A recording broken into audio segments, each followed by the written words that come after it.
Hello everybody, we are here to present our mini project that is SNU Cafe Wars between tea versus coffee, which should be promoted more.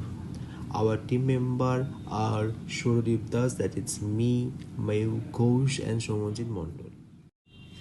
We choose this topic because in our cafe, tea and coffee are always in demand, but there is a debate about which one should be given more importance.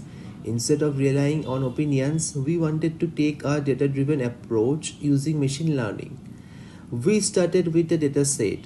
First, we clean it by removing spaces and special characters, and then we encoded catalogical variables into numerical form and scale numerical features so that the data was ready for modeling. Here you can see the target distribution graph. It shows tea drinkers labeled as 0 and coffee drinkers labeled at 1. The dataset is relatively small and slightly imbalanced, which made the prediction more challenging, but it gives us more interesting insights. To analyze the data, we applied three models: logistic regression, support vector machine, and random forest classifier. Out of these, the random forest performed the best, so we use it for our final analysis. Now, Mayuk will explain the performance of this model through graphs, such as the ROC curve, features importance, and the confusing metrics.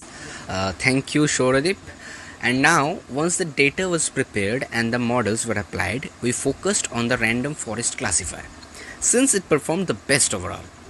Let's first look at the ROC curve. The blue curve rises above the diagonal dashed line, which represents random guessing.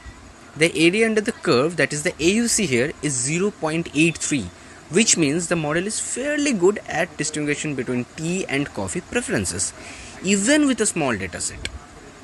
Next time, this is the feature importance graph. It shows the factors that most influence the predictions. The strongest factor was the time spent on social media. Students who were more active online showed a strong preference for coffee. The second most important factor was whether a student was introverted or extroverted. Introverts leaned more towards tea, while the extroverts leaned towards coffee. Age had some influence, while the diet tab had very little effect.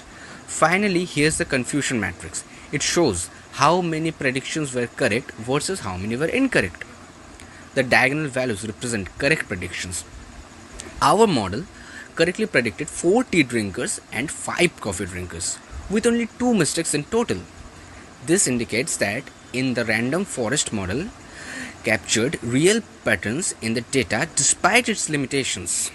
And now Shomujit will explain what these results mean and what actions can we take from them. Thank you, Mayuk. From the results, we are able to derive some clear insights. Students who have spent a lot of time on social media showed a strong tendency towards coffee. On the other hand, introverted students showed a slight preference for tea. Our clustering analysis also revealed two distinct groups of students, one more social and coffee oriented, and the other more introverted and tea oriented. Based on these findings, our conclusion is that while both tea and coffee are important, coffee should be prompted slightly more in the cafe as it aligns more closely with the habits of the majority of students. Of course, we also faced some limitations. The dataset size was small and somewhat imbalanced, which affected accuracy. To improve the study in the future, we would need a larger dataset with more survey responses, additional features such as study hours, stress levels, or health choices, and advanced models like gradient boosting or neural networks. In conclusion, this project shows how even a fun and causal debate like tea versus coffee can be studied using machine learning, leading to meaningful and actionable insights. Thank you all for listening.